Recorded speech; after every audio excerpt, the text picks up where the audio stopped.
Good evening. The Constable has confirmed that the warrant for this special town meeting has been properly posted. The town clerk has informed me there is a quorum present.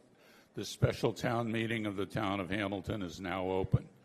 Good evening. My name is Bill Bowler, and I'm the town moderator. Welcome to the July 14, 2025 special town meeting, and thank you for coming. We will appoint tellers if necessary. We'll start, as we always do, by saying the Pledge of Allegiance. Please rise if you're able. I pledge allegiance to the flag of the United States of America and to the republic for which it stands, one nation, under God, indivisible, with liberty and justice for all. What was that?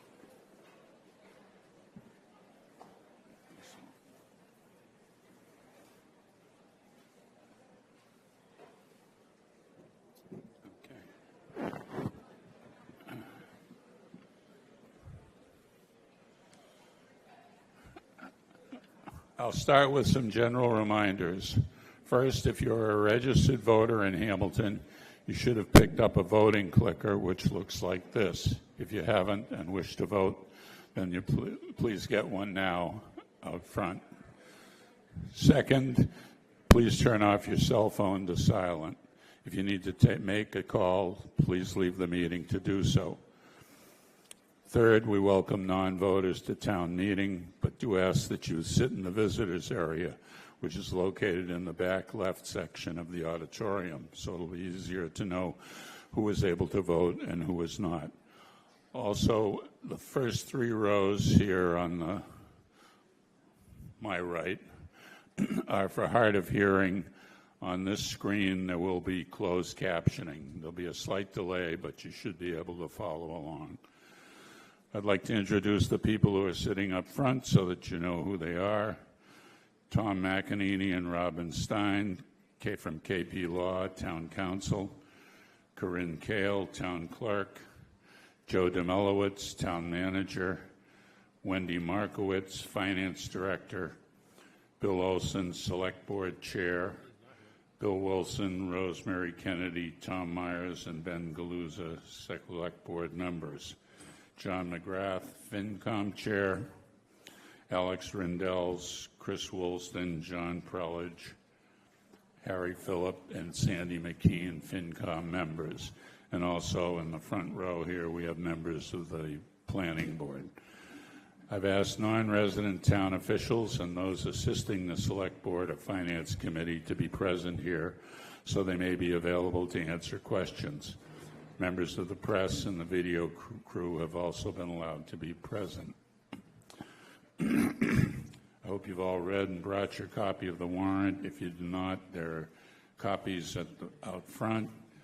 And the agenda for the meeting is the warrant. There are also materials prepared by the Planning Board. To bring an agenda item before the meeting, I'll recognize a member of the sponsoring board, committee, or individual so they can make a motion. If the motion is seconded, I'll recognize the proponent to speak to you about it. Once they are done, I will open the discussion up to you. To ensure that we have an orderly meeting, if you wish to speak, you must first ask me to recognize you. To save time, I ask that you already be standing at one of the microphones, which are at the ends of these two rows.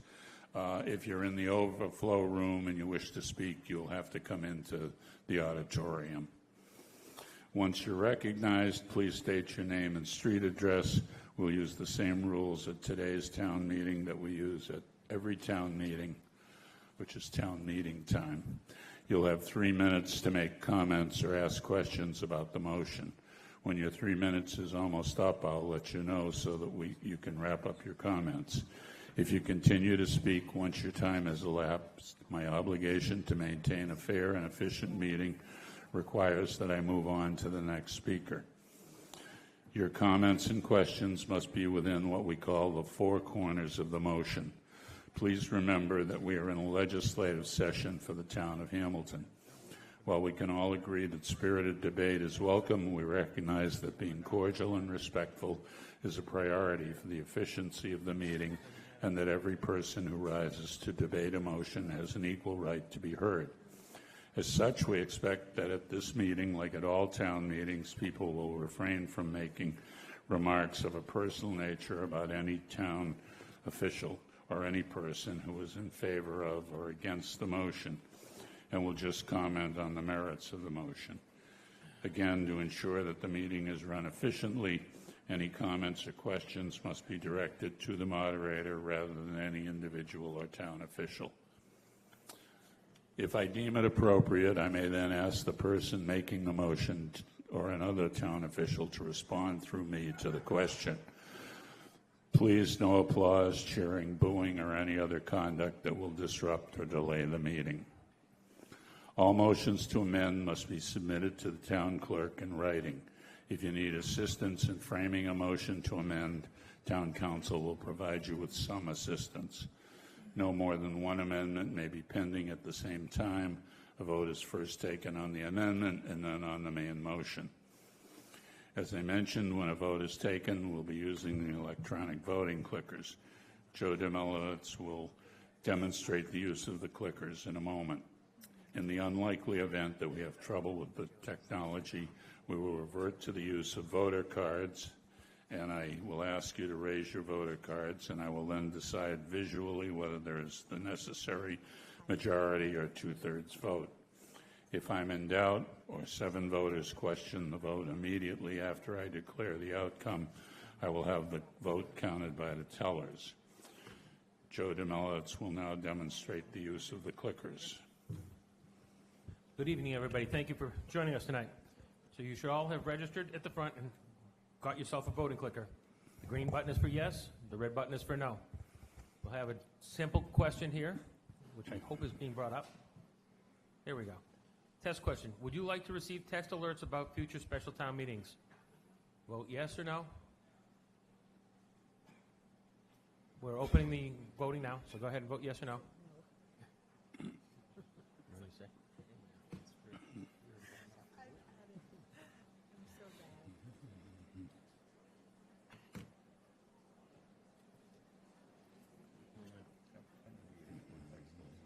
You're going to show the, start showing, yeah. Glad I'm not the only one. Yeah. Well, you're going to show the top? All right, just, can you show the grid, though?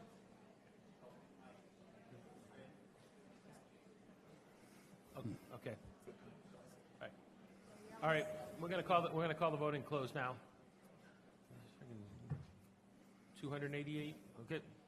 288 yes, 179 no. Total 467 votes. So I guess I'll be sending you more texts in the future.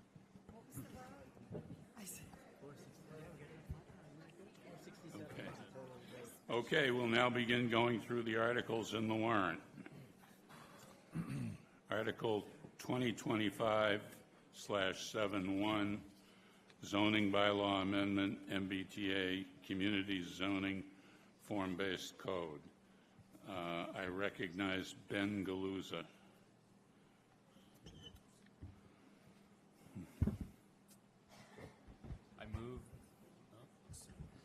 I move that the town approve Article 1 as printed in the warrant. Is there a second? Second. Okay, we'll now have a presentation by the Finance Committee and the Planning Board.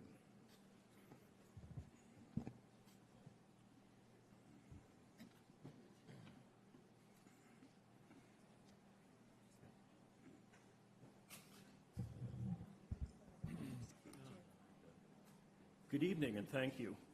My name is Jonathan Poor and I'm a member of the Planning Board. Next slide, please. Okay. I'm going to talk about the first 3 agenda items on this list. Next, there we go. Okay, I'm going to talk about the first 3 agenda items on this list. Existing challenges and opportunities, the planning process, and the proposed zoning districts. I'll be followed by Mark Connors, Hamilton Director of Planning, Matthew Littell, our consultant from UTIL, and John McGrath, Chair of the Hamilton Finance and Advisory Committee. I've been allocated 10 minutes to present something to you that the Planning Board has been working on steadily for a year and a half, so please bear with me. Next slide, please. The first question you might ask is, why are we proposing a new code? Well, 4 years ago, the Planning Board opened a conversation about Hamilton's existing zoning bylaws and its effectiveness. Simultaneously, there were discussions by others about improving the town's financial health in the downtown business district. All this discussion was well before 3A showed up on the horizon. We began with 3 questions. First, if a challenging development comes forward, are we ready? Second, will our codes give us or actually prevent us from getting us what we want? And third, how confident will we be in the results our residents expect? So our conclusion was that form-based code would serve the town better than the conventional code now in place. I'll explain why. Form-based code has been around and in use in the country for about 25 years. It has a strong planning component, and it involves public engagement, has precisely detailed coding, and it is customizable to fit the uniqueness of each town. Form-based code gives the town a predictable and strong tool to mitigate adverse effects from a challenging development pressure, such as 3A. Unlike conventional zoning, form-based code is a planning tool first and a coding tool second. Next slide, please. So what was the planning process? So the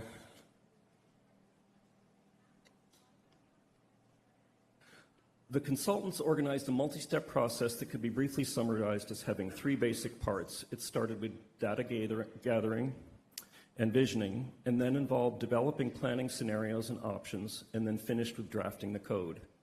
The cornerstone was public engagement throughout.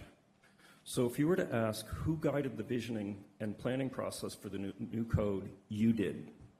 So through nearly 350 survey responses, participation in the advisory committee, and attendance at planning board meetings and public hearings, the town vision and zoning code priorities came directly from town participation. Next slide, please. So what else contributed to the visioning of the visioning and planning stage? I'll mention the advisory committee here because I was directly involved in their activities and I served as the chair. At the request of the consultant, the town assembled a 12-person advisory committee of residents. The town purposely chose the committee members to try to represent a broad cross-section of interests that were not necessarily in alignment. So the advisory committee met on 8 occasions to be representatives on behalf of the town. They began their workshop efforts with a rich dialogue about what their highest hopes and worst fears were about town center. This evolved into a consensus on guiding principles and core values outlined here in this slide. They include keywords and themes such as cohesiveness, walkability, connectivity, supporting economic vitality, preserving existing character, as well as providing a mix of housing types. So, next slide, please. What we heard from residents. Through the visioning and public outreach process, the consultant gathered a good overall understanding of what Hamilton values and wants to protect and preserve. The combination of these efforts informed the consultant on how to take these priorities and craft a code that reflected Hamilton's unique character. Many of the themes that came up in the advisory committee's efforts were mirrored in the survey and town meeting work conducted by the consultant. A few additional insights and highlights of public feedback included an interest in scale-appropriate development in some areas such as portions of Bay Road and Willow Street, desire for small-scale commercial such as shops and restaurants, and a recognition for the need for greater diversity of housing types, including smaller homes for empty nesters, couples, and small families. And then there were concerns about the state 3A mandates and the need for a thoughtful and careful process to respond to the new law. Next slide, please. So how is this code organized? Codes require an organizing principle. Frontages or street types are one way to organize Hamilton's town center. If the town center is the heart of the town, then the streets are the soul of the town center. There are a wide variety of street types in town center. Think of the scenic corridor of Bay Road compared to the intimate village center feel of Railroad Ave. The configuration of the elements of each street form, in a sense, is an outdoor room. For example, if you stand on Railroad Avenue, imagine the faces of the buildings as walls, and the sidewalk and the street as the floor, and the tree canopy and roof edges as basically a virtual ceiling. And this is what creates an outdoor room or space, and it defines the unique character of that street. This is the beginning of form in form-based code. The consultant will show you how this type of form is converted into clear and graphic coding. Next slide, please. I'm sorry, that was premature. Go back one slide. Sorry. So in addition, I just wanted to go over a few examples of visioning in relation to street types. Beyond the broad consensus on preserving local character, the advisory committee also worked on taking that to the next level by imagining what might enhance the valued characteristics of town center. And examples of these included improved connectivity between public parks and public spaces, return Bay Road to a tree-lined scenic corridor, make walking safer and more comfortable, imagine a town center greenway away from streets that connects Hamilton Crossing to Winthrop School on the old railroad right-of-way, and possibly build on what historic Railroad Avenue has become as a model to be extended into Depot Square. Next slide, please. So, what is the relationship between Articles 1 and 2? At this point, I think we all pretty much know essentially what 3A Article 1 dictates. But a critical question is, what does 3A not dictate? What 3A does not dictate is building dimensions, such as heights, footprints, square footage, all in relation to lot size. Form standards, such as massing and roof shapes. Lot standards, such as setbacks, frontages, and parking locations. This list of standards is what you, as a town, can dictate. It's important to remember that many of these standards are not in your current zoning bylaws. And this is exactly what the consultant has put into the Town Center Code, Article 2, thereby marrying the 3A requirements with the features uniquely tailored to Hamilton. Much of the detailed control is inherent in the relationships between these dimensional standards when applied to a project. This will be presented in much greater detail by the consultant. It's also important to understand that Articles 1 and 2 form a complete and coordinated code. The only reason they are separated into two articles is to comply with the voting criteria set forth by state law. So the planning director will give you some more context for the separation of the articles in a few minutes. Next slide, please. So the new districts. So there are 6 proposed new zoning districts. 5 are in town center, and 1 is outside town center on Asbury Street.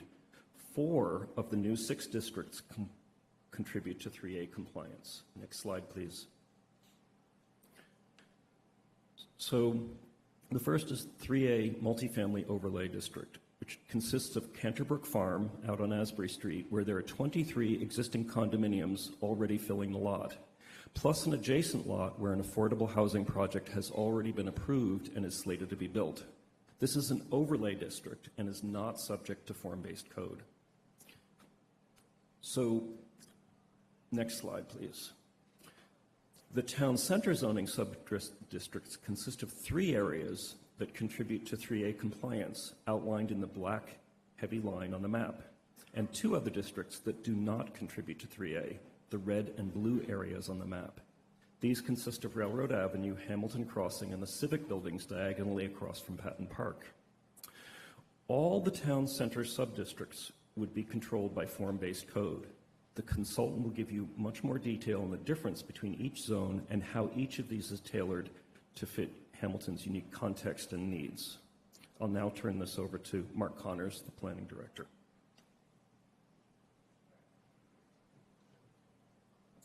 Great, thank you, Jonathan.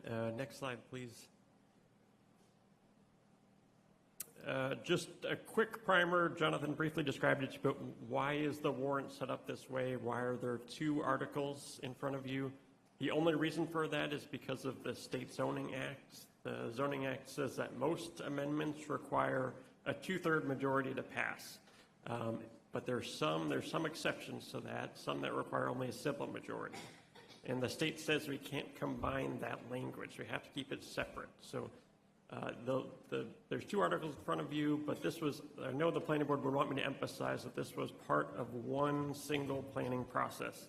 And these two articles are designed to work together. The zoning is very integrated together. If you were to pass only one of the articles, it would leave the town with sort of very incomplete zoning. So the recommendations from the various boards are to pass both articles. That's really a critical piece of this. Next slide, please. So just breaking down what that looks like on the warrant, 3 of the sub-districts in the town center will be created under Article 1. Also, the overlay district on Asbury Street will be under Article 1. Those are all districts where multifamily housing would be permitted by right, subject to these form-based requirements that Jonathan spoke about.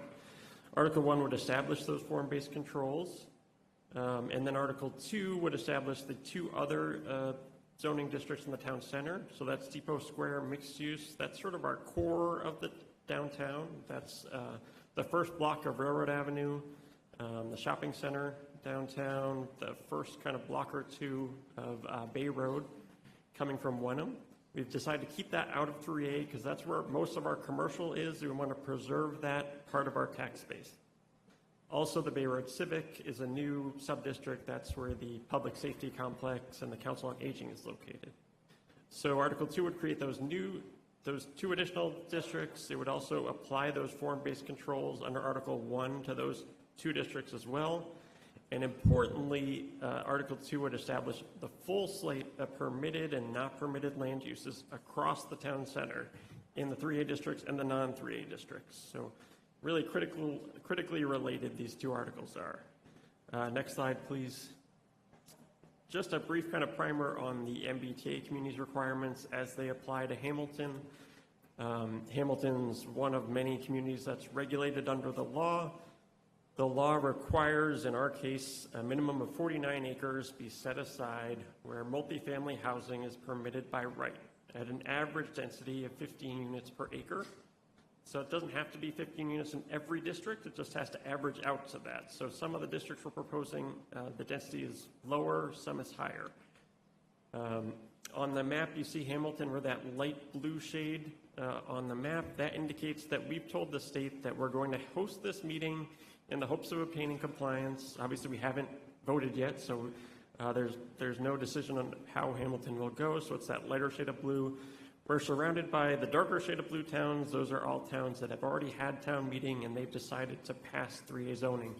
So that's most of our neighbors. That's Wenham, that is Manchester by the Sea, Essex, Ipswich, Georgetown, Rowley, towns like that.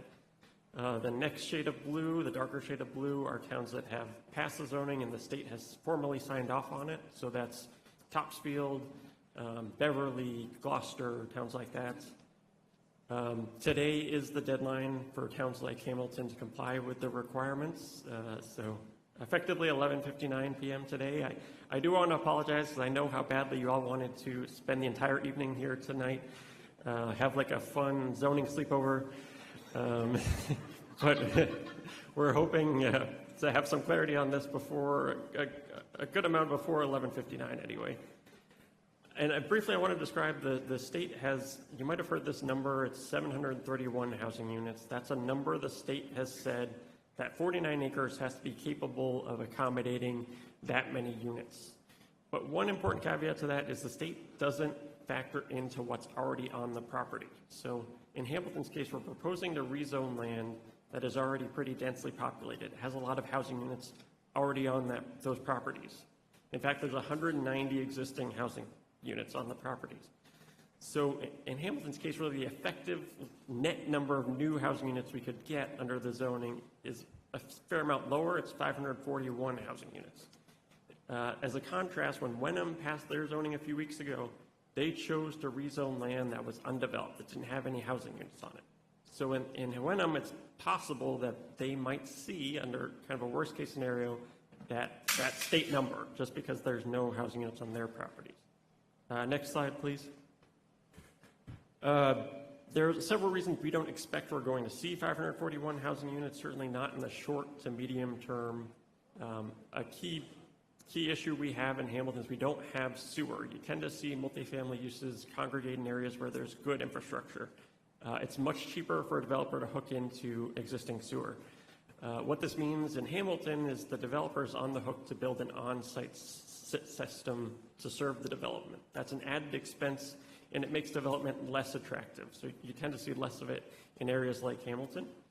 Also in the town center, we have very small lot sizes. There's only 5 properties where the lot is 1 acre or larger. There's no lots larger than 2 acres. I don't even think there's any lots larger than 1.5 acres. The average lot size is 0.43 acres in the town center 3A districts. It's really hard to sort of accommodate much development on a lot that small. I'd also note that our existing zoning in the town center, the business district, it's been on the books for about 15 years, and it permits multifamily housing by right already, so long as it's in a mixed-use development. That's led to some modest development, but not a huge kind of building boom, so we wouldn't expect to see major changes under the proposal. Also, the proposed zoning we're proposing has a lot of controls on zoning new development integrated into it, a lot of new controls we don't currently have in our zoning. I'm going to turn over to Matt Littell from Utile Associates, who's going to describe that in more detail to you. Thank you.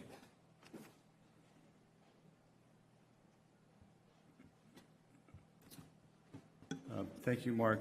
Next slide, please. I'm going to walk you through a little bit of what's in the zoning code. It's a relatively quick summary. I hope to summarize the concepts as clearly as I can. What this first slide is showing you is that some of the visioning and planning principles that Jonathan Poor described became some of the basis for how we created subdistricts in the downtown area. Excuse me, could you just identify yourself for the record? Matthew Littell, I'm from Utile. We're the consultants assisting the town with this project. Thank you. The subdistricts were heavily informed by frontage types, and in a form-based code or any good zoning, you start with the character of the street and you work back into the properties. And so we began to envision, for instance, you can see the difference between the types of tight village-like frontages you might see on Railroad Ave as opposed to Bay Road, for instance, where there is a historical tradition of generous front yards with trees. And those became the way that we began to vision and work into the code. Next slide. So I will walk you through each of these sub-districts, starting with Bay Road, which already hosts a number of sort of mixed use within buildings that may have once been used for residential purposes. Again, the purpose of this district was to preserve that character, that historic character along the street by controls about the front yards, the location of the parking, for instance, to be located in the rear, and really to essentially allow just enough density while preserving some of that character. And you can see the pink area in the map. It extends all the way up Bay Road and includes Carriage Lane. Next slide, please. Willow Street Mixed Use District sort of replaces the Willow Street overlay zone that was there. Willow Street, you know, has a lot of different types of buildings on it. The purpose of this district was to promote something a little bit more walkable, something that supported both mixed use, ground floor, perhaps retail types of establishments, while also supporting a certain amount of housing behind it. Next slide. And then the last of the sort of residential districts downtown is downtown residential, which would be purely residential. You can see in the sort of darker orange areas that it is mostly hugging along Willow Street with a little bit of a bias towards the Railroad Avenue end of the district. And if you go to the next slide, please. Again, the purpose was to really codify and preserve the physical form of the existing neighborhoods. The Willow Street neighborhood is characterized by slightly smaller lots, buildings of a certain scale, and so all of the metrics that we prescribed here in terms of height, depth, floor area ratio that I will describe in a little bit later were meant to, in a sense, replicate some of the patterns that we're already seeing in that district. Next slide. The 3A overlay district is on Asbury Street. As was mentioned, it's not a heavily prescriptive form-based code, but it actually follows a lot of the dimensional standards that are derived from the underlying single-family residential zoning, particularly the setbacks, the amount of open space that might be required, which is a 70%.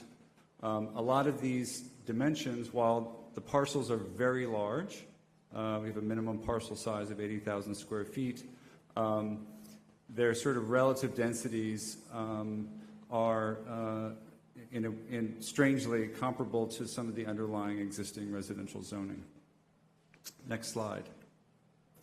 And then the two sort of non-residential pieces downtown, the commercial district that we're calling Depot Square Mixed Use, really was built off the idea that the sort of village center you have along Railroad Ave is a highly desirable, unique feature of the town. There's a certain kind of village scale density that's very appealing. It supports smaller retail establishments and shops. And so the goal of this district was to sort of codify that, preserve it, and then see how it might extend to other larger parcels in the district. Next slide, please. So the dimensions that we prescribed, again, are very much matching that existing fabric along Railroad Ave in terms of sort of shallower setbacks, buildings that are a little bit closer together to each other. And if you go to the next slide, you'll see that we also began to think about how that scale and that sort of walkable, desirable scale could be, in a sense, implemented on some of the much larger parcels that are there, particularly the shopping center. This vision for the shopping center is not an actual plan. It was a sort of a test to see, would it be possible to create, rather than a sort of parcel fronted by a lot of parking lots, but one that was fronted by nice active edges that promoted people from walking, offered different scales of shops, and also might provide some guidance generally about planning principles. So for instance, creating some sort of throughway pedestrian connectivity from Railroad Avenue, preserving a little open space on the corner. A scenario like this would not be allowed as of right. There would definitely be a lot of review, special permit at least. But the code as we've written it has sort of given a sort of wish list, if you will, for future discussions about what might happen there. Next slide. And finally, Bay Road Civic. It's a town-owned parcel. Anything that happens there will require different levels of town approval, but I think the committee and those involved felt it was important to extend the zoning up to that site to complete the sort of vision for Bay Road. So there's a real function, focus again on the front yard, the dimensions of that. Obviously, it would allow civic uses and buildings of a different size, but the scale, the character of that important frontage would be preserved and would allow additional buildings behind. Next slide, please. So I want to talk a little bit about how the zoning works. You've heard about this sort of form-based code. It sounds complicated. All it really is a type of zoning code that is much more prescriptive about the shapes of buildings and how they are aggregated on the site. It is by nature a little bit more complex because instead of just complying with an abstract dimensional table, you are referring to imagery like this that is telling you how much dormers you want to have, what the relationship is to the street, where the parking is. And the main elements you see here are sort of a maximum scale of building footprint, a minimum amount of sort of build out along the street, building heights, which are generally 2.5 stories, as well as minimum ground floor heights, and a sort of maximum amount of volume you can have before you begin to articulate a building. So these are some of the elements of a form-based code that allow us to code for buildings that more closely resemble the scale and the sort of built fabric that exists in the downtown. Next slide, please. There's one key feature of our zoning that is worth explaining. It's a little bit technical, but it's worth understanding. It's called floor area ratio. It's the ratio of all the floor area within a building, whether that's 1, 2, 3, etc. The ratio of that to the overall lot size. And it's a very useful and simple metric that measures how much building do you have. So you'll see at the top, an FAR of 1 is essentially like a 1-story building that covers an entire lot, or it's a 2-story building that covers half a lot, a 3-story building that covers a third of a lot, and so forth. In the bottom, you see what FAR 0.5 looks like. We have in the downtown district anywhere between 0.39 and 0.4, so it's even less than 0.5. It's important to understand that your existing some of your existing districts allow densities that are higher than that. It's a useful measurement, and it's not normally used in form-based code, but it's a useful measurement because it really gives us a lot of control over the scale of buildings, and it also is very useful when we're translating to compliance with the state requirements. Next slide, please. So not just the building form, but there's all kinds of site features that are also sort of strictly controlled in this code. There are requirements about plantings in the front, how much lighting you have, the location of your parking, for instance. You can't have parking sitting right on the sidewalk in the front yard. You're required to have it either next to your building or ideally sort of behind. Requirements for planting street trees, for instance, particularly on Bay Road.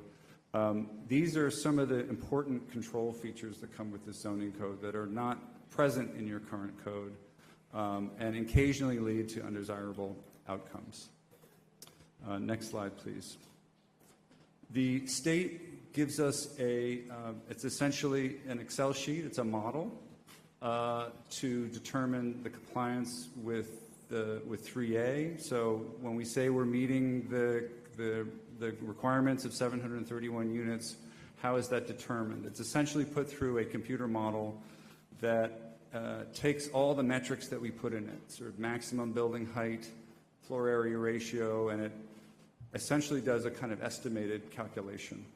What the model is telling us, which is again not what is true in real life, is that approximately a little over half of that required capacity, unit capacity, is in the downtown districts. A little less than half is in the overlay districts on Asbury Street. And as you can see, we've really shaven the numbers as close as they can get. So we're at 732 units. We are at 49.3 acres, which is 0.3 above 49, et cetera, et cetera. And it was that FAR, those FAR numbers allowed us to really tighten the screws and get this as tight as we possibly could. Next slide. A quick example, again, a lot of this, the new code is much more restrictive than what's there. You'll notice, for instance, there are, in some of your districts, there's no limitation on maximum building footprint. We put those in. For the most part, we're at 2.5 stories. Most of your districts allow things that are higher. In some areas, there is no floor area ratio limitation, but obviously we put in several. So just a very quick table to show you that, in fact, some of this new code that's being proposed is much more restrictive than what is currently there. Next slide, please. I want to run through quickly a couple of case studies to show you the difference between the existing code and the new code. The residential portions of the downtown district are mostly residential 1A, which have a minimum lot area of 20,000 square feet, a minimum of 125 feet of frontage. If you go to the next slide, you'll see that virtually a lot of the downtown residential areas comply. And you'll see this is an example of an even quite large lot by downtown standards. It still isn't meeting the 20,000 square foot requirement. You'll see that yellow line is indicating what a minimum frontage looks like. It's 125 feet. I think there are very, very few parcels that meet that requirement. So the zoning is really about bringing the code up to where the town already is and having it more closely match what's there. Next slide. And so this is then, again, a sort of bringing back that vision of dimensionally, you'll see that illustration on the left very closely reflects what the dimensional requirements might produce, and you can see it's a little bit more consistent with what is there. And one more example, next slide, please. This is in the business district currently. I believe it's probably a structure that had some residential uses at some point. It's converted to commercial. It also is on a parcel that's too small, just barely. And if you go to the next slide, you'll see that in your commercial district, there are allowances to cover a significant portion of the parcel with buildings. So what you're seeing in yellow is the scale of a building footprint that in theory would be allowed in your current business district. So a lot of the things we're doing with the zoning, whether it's in the business district or in the portions of the R1A that are affected, is really just kind of right-sizing these things in a way that makes sense and is more reflective of the way the town has evolved over the last 50 years. I believe that's my last slide, and I am going to hand it off to John McGrath, who's the chairman of the Finance and Advisory Committee.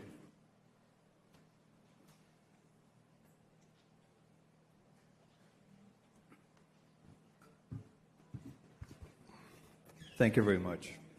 First of all, I'd just like to offer congratulations to a group of residents who joined the planning board and the consultants early on. So I wanted to thank the group of residents who formed the advisory committee early on in the process.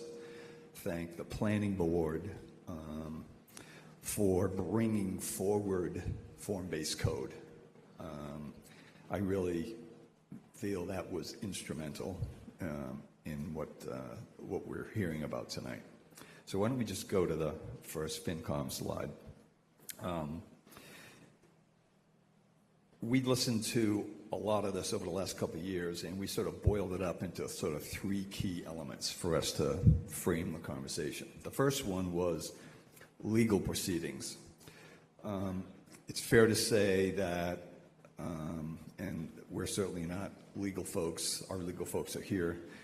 It's fair to say that all the legal arguments and conversations that happen in the state got a lot of play, a lot of airtime, and there were two takeaways that the FinCom listened to, and that was, first, the law was deemed constitutional, and then secondly, in June, the Superior Court made a decision that dismissed a lot of the arguments that were being advanced. So I believe the legal proceedings, while there may still be some going on, we felt that the town listened closely with legal counsel, paid attention to it, did not force this vote until a lot of that was behind us. So as the FinCom sort of thought about that, we thought this is a perfect time, having learned, listened, and monitored all that. And I think some of the rulings created a lot of clarity for all of us. So that was the first point that we sort of focused on. The second point, and I just mentioned it, and we just listened to it, form-based code. The way we digested it is it proactively puts a wrapper around 3A and generates as much protection and mitigation as one could hope for. The state passed this law, in 21? But the ingenuity and the thoughtfulness of members of the planning board to bring form-based code, we believe, delivers this package of information to the town in the best possible light. And additionally, I feel that what we did in Hamilton will be instrumental and informative for other communities as they come and look at what we did here in town. So that's why I wanted to offer congratulations for bringing form-based code into the conversation, and I think it was critical.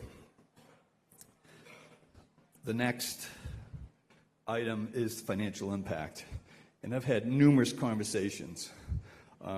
I would do a scenario and it would get questioned. I would do another scenario, it would get questioned. And let me just go to the next slide, because FinCom doesn't feel that there's a single financial impact, all right?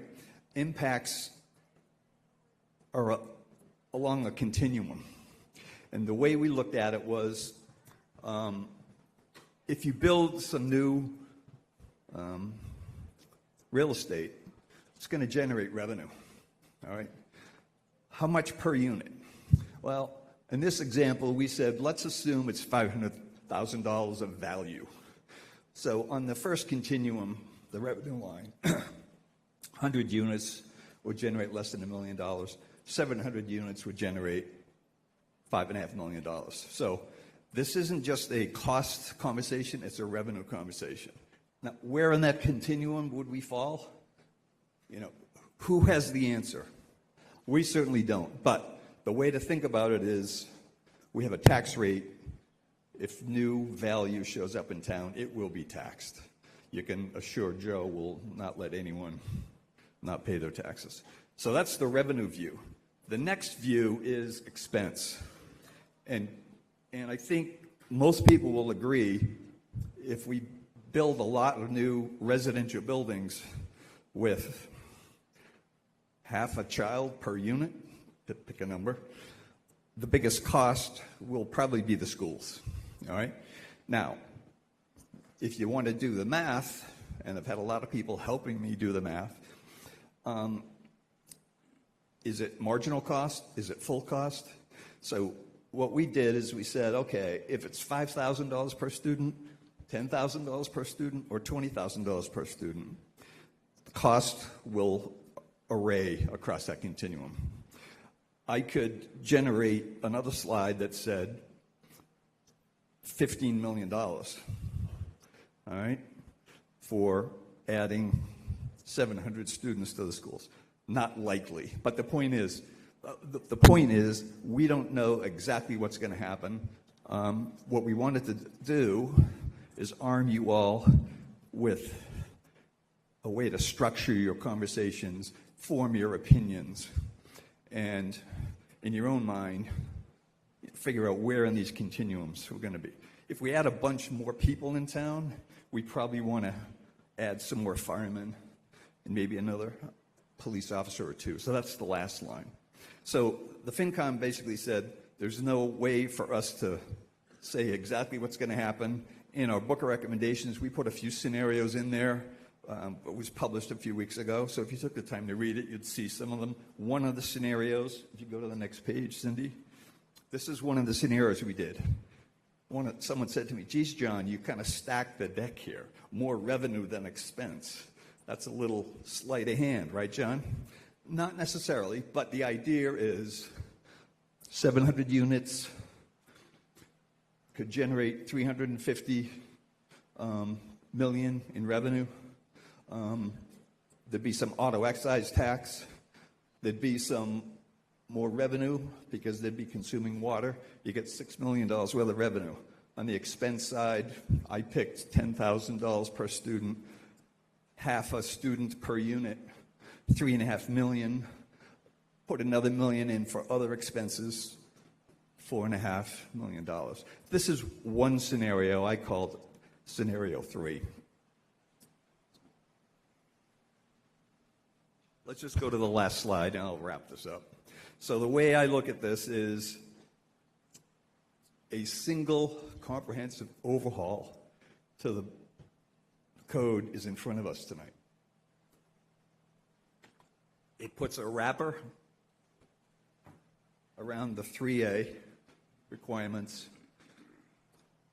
The form-based code is, I would say, the best thing that came out of this process, and therefore the FinCom voted favorably for this, and we feel that getting this code and this zoning law in place is in the best interest of the town. Can the code be changed? If the law changes, can we come back next year and make some changes to this? The answer is yes. So anyway, we think, getting this done tonight is in the best interest of the town. Thank you. Thank you. Just before we open the floor for questions and discussion, because we just hear from the Select Board and the Planning Board their recommendation.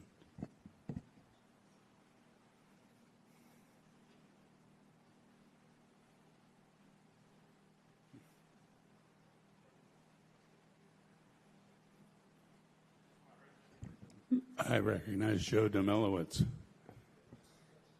Hello? Okay. It's in the warrant. It's on the materials that have been shown on the screen. The Select Board voted 3-0 in favor of the zoning. Of the members present the night they took the vote, and the Planning Board voted 5-2 in favor of Article 1 and 7-0 in favor of Article 2. Now, as we've already pointed out, the Planning Board has also said both articles should be passed together.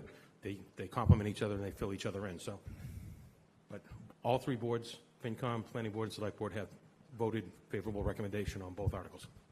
Thank you. Okay, the floor is now open for questions or comments. And please keep in mind that it's very hot under these lights up here.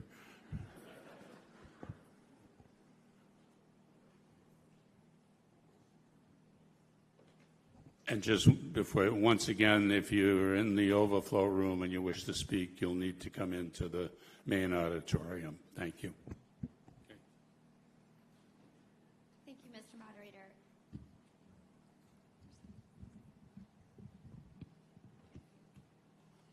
Kathleen Brill, 14 Knowlton Street. I'm speaking today to urge you to vote yes on this article. I have the pleasure of living in Hamilton with my husband and 2 young daughters. We live in a great neighborhood filled with a vibrant mix of young families, empty nesters, and senior citizens. But in the 5 brief years that I've lived here, I've seen how the lack of variety in Hamilton's housing stock has put strain on my friends and neighbors. I've seen elderly neighbors who no longer need or have the ability to maintain a single-family home. They're ready to downsize. They need a townhome, a condo, an apartment right-sized for them where maintenance will not be a burden. They desperately want to stay in the community, but there simply are not enough options available to them. Imagine instead a reasonable number of smaller, walkable units close to transit and everything they might need that would allow them to stay in Hamilton and maintain the social networks that are so crucial to quality of life. I've seen families with young children undergoing a separation with all the financial and emotional stress that accompanies it. The separating parents do not want to uproot their children, move them out of our wonderful schools, and take them away from their friends, but they cannot find housing options here in town suitable for both parents. Imagine instead that families have a variety of housing types available to suit their changing needs, and that no one needs to pull their kids out of Hamilton just because a single-family home is no longer the right fit. A wider variety of housing types would also provide options for those who work in our schools and local businesses but are not yet ready to purchase a single-family home. Why would we not want to keep such people in our community? I've attended many of the planning board meetings over the past 6 months. The board has worked very hard with the town's consultants to come up with a plan that not only brings us into compliance with 3A, but also ensures that any new structures that are built out over time will beautify and enhance the character of our downtown. I'm also concerned that refusing to comply with this law will hurt our town. At this point, the legislature, the governor, the attorney general, and the courts have all spoken. Tonight is our deadline to pass a plan that satisfies 3A. If we don't, we'll immediately lose state funding for infrastructure, road work, land conservation, and flood control projects, and we will have to waste taxpayer dollars defending our non-compliance in what will be a losing battle. Not only that, but the Attorney General could decide to put a multifamily zoning plan in place without our input if we don't approve the plan before us tonight. Let us vote to support the plan so that our elderly residents, families of all types, and public servants can continue to live in the community that they love. Please join me in voting yes in support of more types of housing options for all of Hamilton's residents. Thank you. Thank you. Sir. Hi, I'm Robert Sarkeesian. I live on Essex Street in Hamilton. I missed something on this whole thing. But what's going to happen to our friends and neighbors who live in these zones? Are they going to be allowed to stay there? Shall I repeat? I asked, what's going to happen to the people who have houses and businesses in these zones? What's going to happen to them? Are they going to be allowed to stay? Are there going to be any survivors? If there are we going to drop these 3-story buildings, 2-story buildings, lovely parking lots and forests in their backyard, in front of them? I mean, how are we going to integrate all that? And third, has anybody looked at the amount of water this is going to take? 700 units? Do we have a study? Does somebody say we have the water? Can I water my geranium in the summer? I don't know. And I did a fast calculation. 350 students cost us $8.5 million. Thank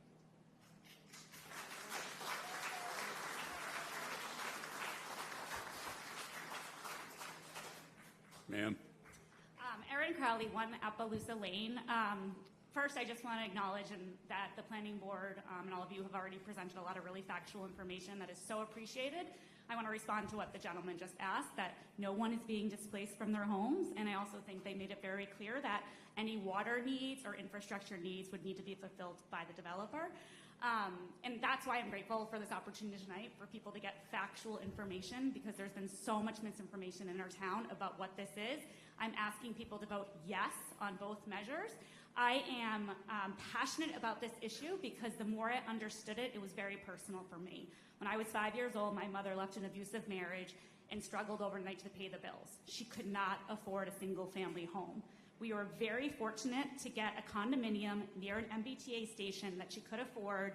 She took the train every day. She got her bachelor's degree, she got her master's degree, and she was back to work, and that condo was a lifeline for her, and I want to pay it forward because there are so many folks like my mom. Right now, 33% of people are struggling to afford their homes in Hamilton. The first year I lived here and I went trick-or-treating, the first door we knocked on was an elderly woman who said, "I'm so sorry, I still live in this big home. I don't want to live here, but I can't afford anywhere else in town, and I want to stay in Hamilton. I've lived here my whole life. I've raised my kids here. I love this community. I can't keep up this home, but there's nowhere else for me to go." I know of friends who've gone through divorces, and Kathleen already explained that, struggling because they want their kids to stay in the school system, but they can't afford 2 single-family homes in order for both partners to live in town. So this is beneficial for our community. I really appreciate the fact that you've all put so much attention to it. And then the last reason is I am very concerned about the finances for this town. And just on the drive here, I heard on the radio that the Attorney General has today put out a brief saying she will be suing towns that are not in compliance. So my one question will be, knowing that all legal avenues have already been exhausted, how much money does the town plan to spend on legal fees in a non-winning battle, and what is that going to mean for our community? What are we not going to get because of finances going towards a lawyer that we don't need right now? Thank you. Thank you.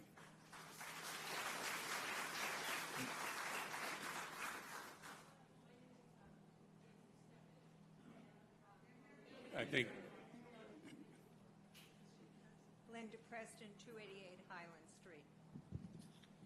The state's forcing Hamilton to approve 731 housing units under 3A and would control these designated areas, including 300-plus units on Upper Asbury Street. So let's examine the impact on our town of just over a population of 7,000 people. Of special note, there is no affordable housing under 40B in this law, and we would not be helping those we want to help. There's no regulation limiting the number of people living in each unit, no limit to the number of bedrooms, 5 people, 8, even more could live in each unit. If an average of only 4 people live in the new 541 units, this could add 2,000 new people to the town of Hamilton. And then counting only 1 child per unit, this would add 541 children to our school system, which would be bulging. And FinCom has stated that the proposed new school would be obsolete before it is built. How about increased traffic? 2 vehicles per household is common, and this would add over more than 1,000 additional vehicles on our roads. Isn't our traffic congestion bad enough already? Our small town character would be lost forever. Approving 3A is not sustainable by increasing our population, what would be almost 30% or more. Consider serious water issues we already struggle with. Water bans every summer. How much water would approximately 2,000 people need? Not only more schools and teachers would be required, also police and fire services and equipment, public road maintenance, traffic lights, etc. Our citizens will be heavily burdened by huge taxes to increase and meet this unfunded mandate. The possible new school consolidation, the upcoming override for teacher contracts, and possible regionalization of our water. Don't be fooled. You will hear it said all these units might not be built, but if 3A passes, they can build. We lose our freedom to control local zoning. Consider our votes wisely tonight before it's too late and we can't back out. 3A is bad for the people of Hamilton. Please vote a strong no. Ma'am,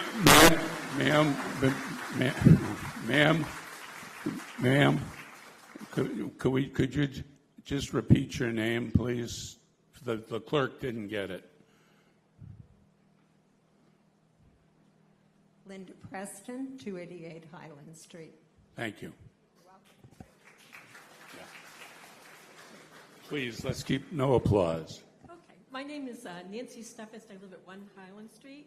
And I want to thank everyone for coming tonight because we all care about the community, whether we agree or not. My grandchild is the 4th generation of our family to call Hamilton home. And unlike his grandparents and great-grandparents, it's likely that he and his parents will be unable to find affordable housing in this town unless we stop building McMansions and start building housing for working families. I am voting tonight yes, even though I feel that the new zoning changes do not really go far enough to help build affordable housing for families. Hopefully, we will all vote yes tonight and comply with state law, and someday in the future have a vibrant, walkable downtown able to support small businesses like Conley's. Please vote yes for modern change. Thank you. Ma'am. Deb Safford, Maple Street.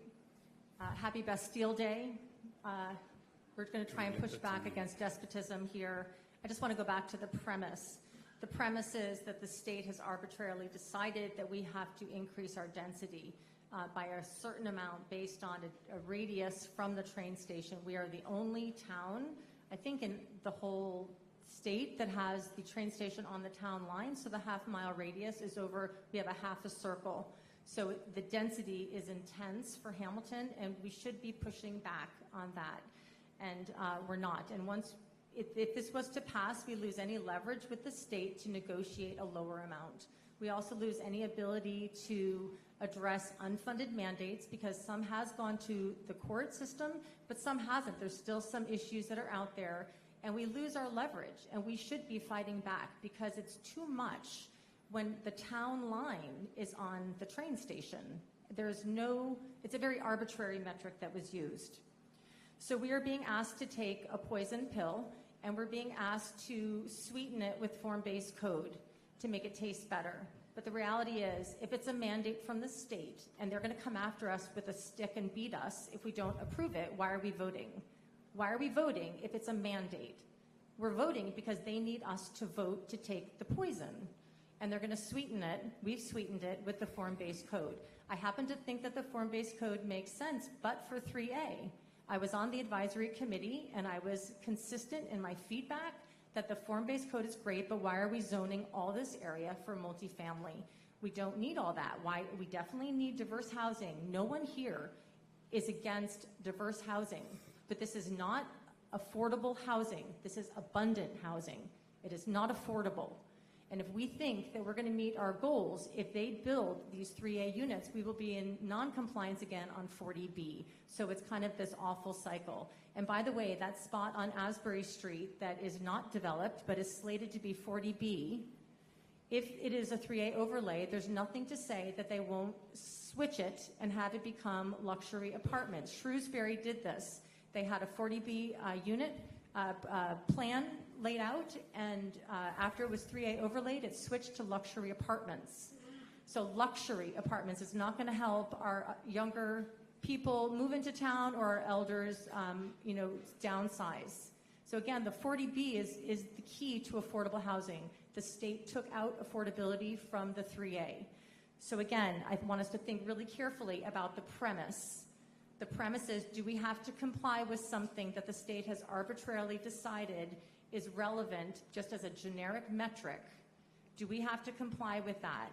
And if we do, then shouldn't we be at least negotiating to have it make sense for our community? There's definitely a form-based code that is excellent, but once you use Ma'am, your form-based code 3 minutes is up. to overlay 3A, Your time is up. Ma'am. Hi, my name is Willa Scudder, 25 Park Street. I learned tonight, it is my understanding that the vote on a lot of these committees was not consensus. It wasn't unanimous across some of these. And in particular, I'd like to hear from the planning board dissenters and why exactly they dissented. Does anybody want to... Thank you. The other person who dissented is... please sorry, identify Elizabeth yourself. Herr. Sorry, And the your other address, please. What'd you And say? your address, please. Oh, 270 Asbury Street. Thank you. Thank you. So yes, I am a planning board member. The other dissenter has medical condition that cannot be here. So I'm glad. That was a great question that you asked. I've been following this closely since 2023. I've gone to Mass Area Planning Commission meetings. I went and heard the oral arguments with the Supreme Judicial Court. I've listened intensely to attorneys, planning board members. I've listened to other town meetings to hear and grasp the breadth of the issues at stake. We have been focused a lot on the school building project, and not everyone is up to speed. I think understanding both sides of the issue can help the voters make a more informed choice. That's what I hope you get out of what I'm sharing tonight, that you know how you vote is going to be better informed. So as a planning board member, I feel we have a fiduciary responsibility to you, the citizens of this town. So let me set this record straight. No one is opposed to diverse housing or more affordable options. Aaron, I am that mother who was in an abusive relationship with 3 kids and had to raise them. So I understand the difficulty of that.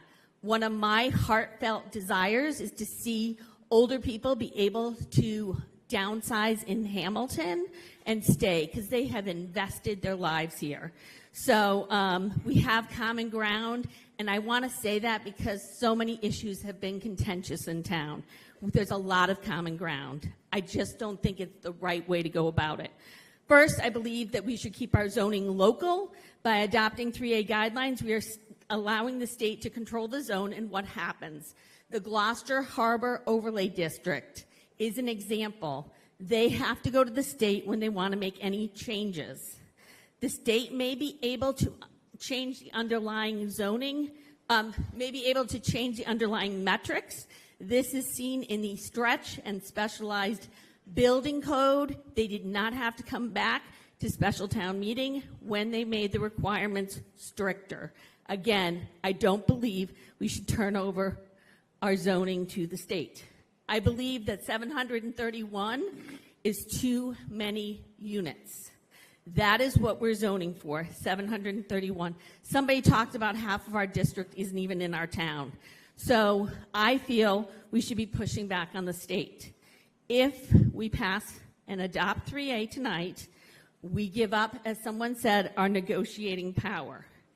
I believe, and I also believe the incentive for the officials in town to actually take action and push back on that. I'm looking, the towns that have pushed back but eventually have settled with the state have gotten a more favorable scenarios. I believe as a town, our negotiating power with the state Ma'am, your is time important. is up.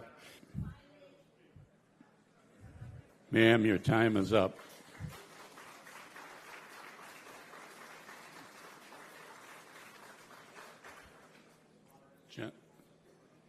Okay, this gentleman here, in the blue shirt.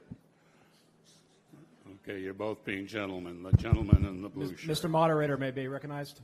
Tom Myers, Select Board. I'm sorry?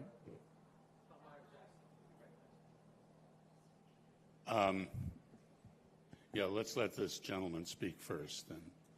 I want to respond to the question that was raised. Okay.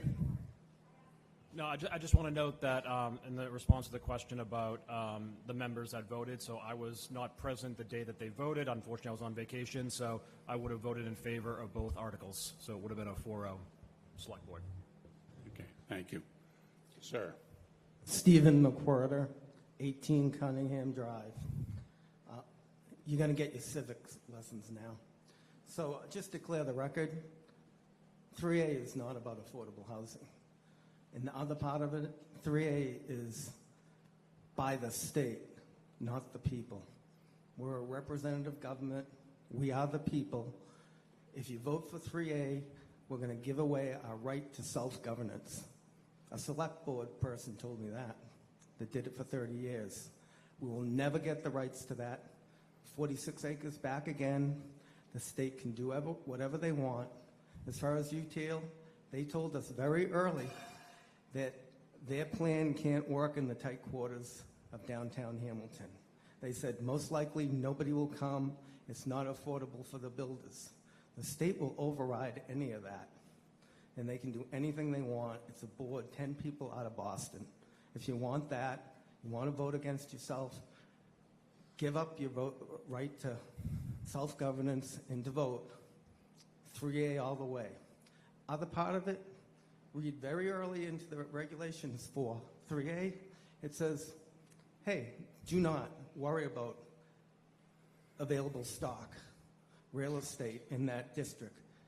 We're going to just take it from the downtown area. From available stock, it says no parking, no anything. They're going to buy 1, 2, 3 lots, put them together, put in 40 units, and everybody's going to flee from the downtown. Let's see what else we have. Obviously, there's no water. You know, there's no sewer. Bruce Tarr says it'd be 10 years to get sewer to Hamilton. What are we voting for? A straw man? Just like UTIL said. Just vote for it, have these regulations, But the concern is we lose our rights to self-govern. That's what we are. We're a democracy. We're not like part of the state. The state really doesn't tell us what to do. We're our own town, our own people. Thank you. Sir. Good evening. Jamie Knutson, 14 Elliott Street, which happens to be in the downtown district, just on the edge of the downtown residential district, just one house in. I've lived here for 30 years, been very involved in the community. It is true that the state is telling us to do some stuff. We do live in a democracy. There was this thing called, the Massachusetts Constitution. That's not really what it's called. But we live in a state where the state legislature has some authority. And they're telling us to do some stuff. And there's some penalties for not doing it. There's some incentives for doing it. And my main point, and I'm here to encourage a yes vote, okay? So vote yes. If you're not going to do that and suffer the penalties, the legal fees, the not getting grants, all that stuff, you had better really have some good reasons that you're presenting. And we are not presented from the no side with any good reasons, all right? And we're presented with a lot of anti-facts, all right? So the one thing... Please. So what is the state mandating us to do? They are mandating us to zone. As was said 3 or 4 speakers ago, we are not being mandated to convert all these lots. There are so many protections against doing that. If you are against the sprawling building of high-rises and everything else that you've been scared into, the planning board has done a tremendous job, it's not necessarily what I would have done, of limiting the impact that there is. Most of the area where this is owned by people who would have to willingly want to do that. In little tiny lots, single lots, many of them. Okay?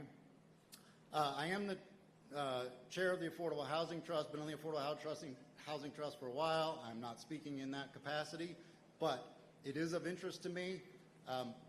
We need diversity of housing. Some on the no side have said tonight, we're for diversity. We're not against diversity of housing, but our town, for a long, long time, has not shown a commitment to diversity of housing. And that's why the state's forcing us to do it. Because we haven't done it when we've had the chance to do it. Thank you. Sir. Ma'am. My name's Aida Spencer from 10 Maple Street, and you can't hear me? How about now? Can you hear me better? Okay, thank you.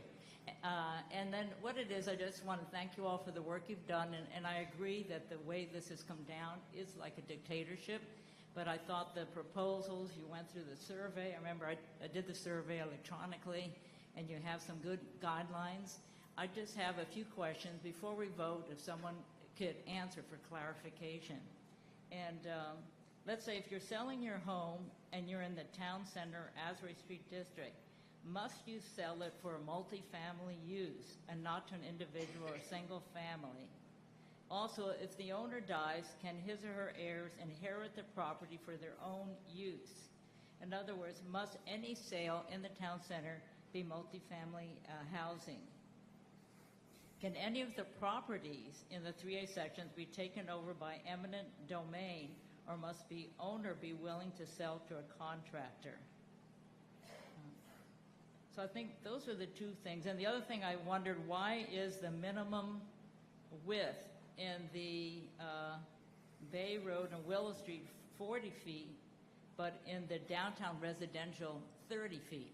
And I just measured our house, and it's one of those colonial houses where it's really perpendicular to the street.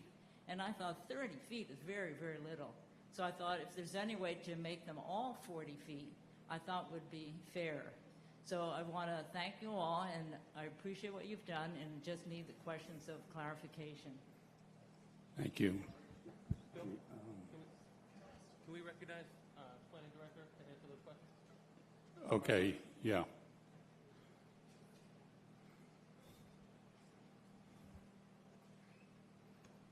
Mark Connors, Planning Director. I think your first question was about if you sell your property, what happens then? The zoning just lays out what is permitted in the district, so some uses are expanded.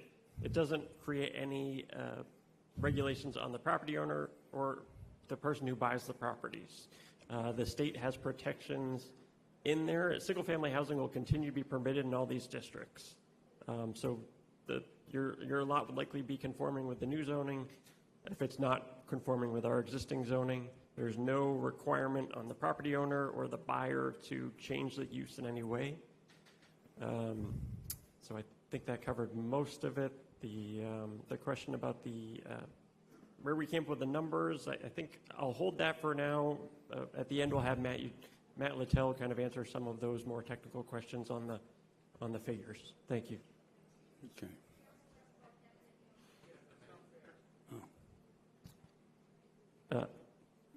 Yeah, that might be a better legal.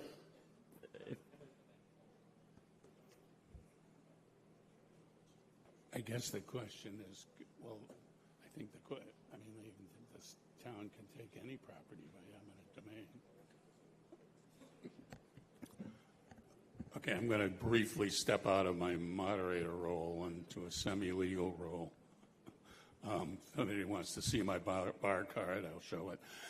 The town or the state could take any property by eminent domain, and if they paid, a market price, market value. So there's nothing special about the fact that about a lot in these zones if we approve them.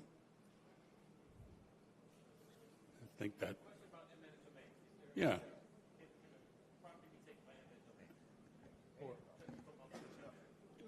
No. Well, someone. I have like Ronald Reagan. I have the mic. Any property can be taken by eminent domain for a proper purpose. I mean, I guess that's the. So I think yes. I mean, but nothing, no more than this.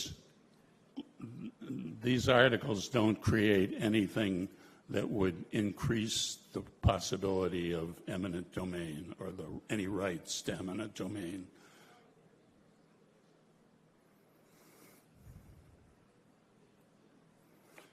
Okay. Next. I'm Sandy Fisher, Greenbrook Road. I've spent many hours over the last year and a half going to meetings in Hamilton and in other towns learning about the MBTA 3A law. Our state is telling Hamilton that we must establish zones where 731 units of multifamily housing are allowed as of right. Because of home rule, Hamilton has control over its zoning that can't be taken by the state, only given up, which is what you are being asked to do tonight. If you vote yes, the state will take control all the areas in the established zones, and people living within them will have to seek permission from unelected state bureaucrats for any construction rather than just going through our own town boards. If you vote no, our town boards retain control. You will retain control. We're told that there is a housing crisis. Look around. Our town, and I'm grateful to our planning board, has been adding housing of various types over the past several years. Units on Willow Street, Canterbrook, 10 Habitat for Humanity homes on Asbury Street, and the proposed 45 affordable units also on Asbury Street. The 6 apartment buildings at Gordon Conwell Seminary may also be available soon as well. Hamilton is already adding housing, and we don't need to be told by the state how much to add. 731 units. No reasonable assessment of cost has been undertaken. Estimates are based on small apartments. These really aren't the required family units of 3A, which has no limit to bedrooms or number of occupants. Even one child per unit would cost us $15 million each year, added to Hamilton's $42 million annual budget. And that is way more than any grant that we might lose for noncompliance.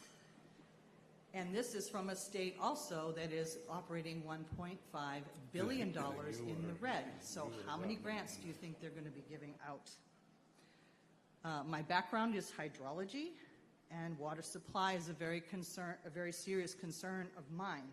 How will we supply these additional units with water? No plan exists.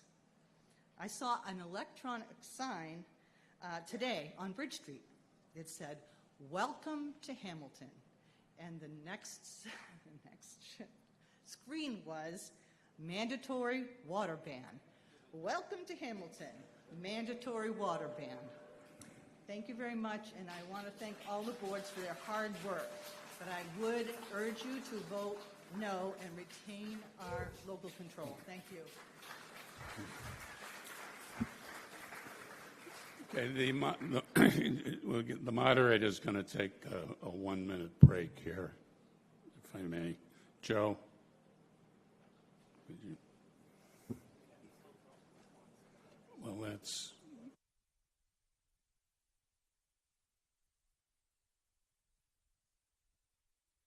Okay, ma'am, then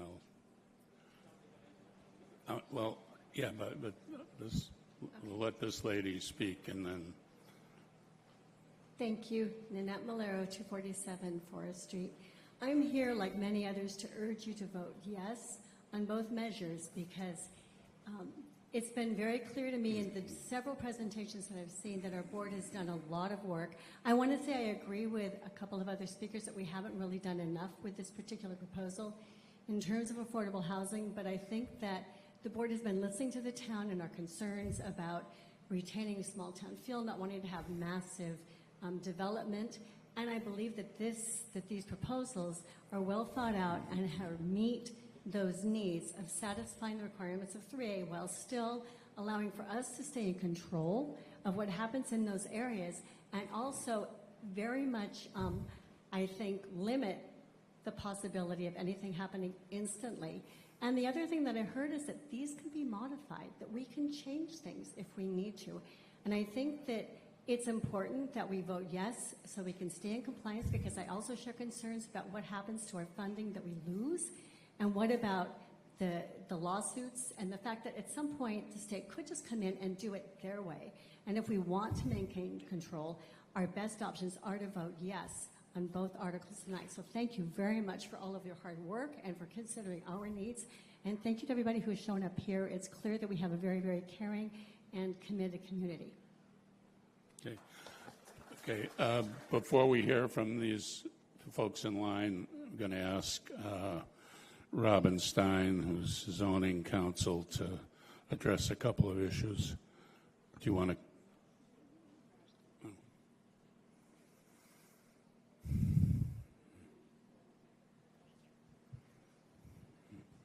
Good evening, everyone. Robin Stein with KP Law, we're town council. And they asked us to address a point of clarification or a couple comments that we've heard this evening. So what's before you is a proposal to amend your local zoning bylaw. And while ultimately the state, EOHLC, will have a say in whether or not that amendment is an approach to zoning that complies with General Law Chapter 48, Section 3, if you adopt that amendment, the permitting will happen at the local level like anything else. So if you adopt that amendment and an application is made that requires, say, planning board approval of a site plan or what have you, that'll go to your local planning board and it'll happen in the normal, usual course of the way permitting happens. So there's no state approval of the specific projects. The state's role is simply in certifying whether or not the zoning that you've adopted meets 3A. And I think that's just a clarification I was asked to address. Okay. Thank you. Okay, ma'am, next speaker. And Thank you.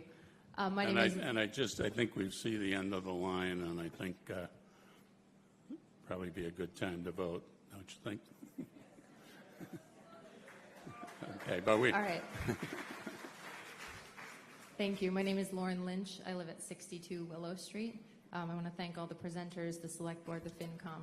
So I live in what has been identified on the maps through many people here as one of the downtown residential districts. So I expect to be very directly impacted by everything that has been discussed tonight. And I want to reflect on a couple of things that have stood out to me. It was raised earlier by someone in this line, what's going to happen to the people in these zones. I very much expect to stay. I think a lot of my neighbors are going to stay. I do expect we will see some redevelopment, but it's not going to happen all at once. There have been references earlier to zoning that's been in place for multi-use development for the past 15 years in the absence of a sudden imminent surge in that development. And there are real challenges that relate to the lack of sewer systems, the small lot sizes, so I do not expect what I think was referenced as a potential sudden flight out of the downtown area. I think it is also essential that we are very clear the state will not control these lots. That is a misperception that has been, I think, fear-mongered in many people's eyes. That is not what we are talking about when we talk about local zoning that allows for the development. It does not make it happen all at once. This is our opportunity. I hear a lot of people who are saying, no, we shouldn't vote for this, to say we want local autonomy, we want to make this decision. This is that opportunity to make the decision about how the future of our town looks and where it is developed. If we choose not to pass these motions, we will defer that decision to the state, and they have made very clear on numerous occasions that they will make that decision for us. They will decide where this happens, they will take away our access to funding for other projects, and we will be sued. And so I just think that it's very clear that a lot of work has gone into the process so far. Members of our community have dedicated immense amounts of time to thinking through what the most locally appropriate, thoughtful, and responsible approach to our future development looks like. And I think that the actually most responsible decision that we can make to maintain our autonomy as a town is to vote yes. Thank you. Thank you. Ma'am. Thank you. Good evening. Ellen Wright for Asbury Ave. I just want to clarify, a lot of the people who are inclined to vote yes are saying the state requires us, the state requires us, the mandate. What if they freeze our funding? What have we gotten from the state for funding? I think I heard a $20,000, an $18,000 grant. What do we risk giving up if we adopt this nonsense? It's nonsense. Water. One of the gentlemen on the board, either the consultant or the gentleman on the planning board, said, oh, well, the developer will give us water. Really? What, he's going to buy it? He's going to make rain? Where is this magic water from the developer truly going to come from? It's ridiculous. It's ridiculous.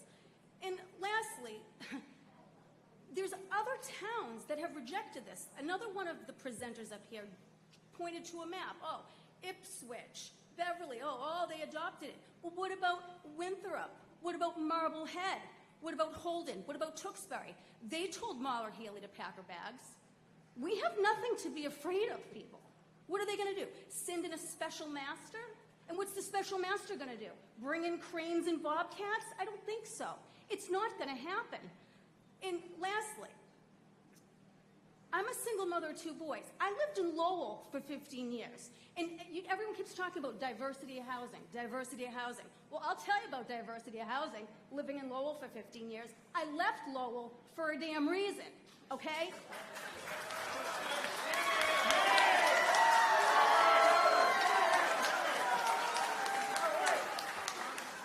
And I busted my butt to get here. It's a privilege to live here, and this is a beautiful town. The downtown needs nothing. It's perfect the way it is. We are blessed to live here. Leave it the hell alone.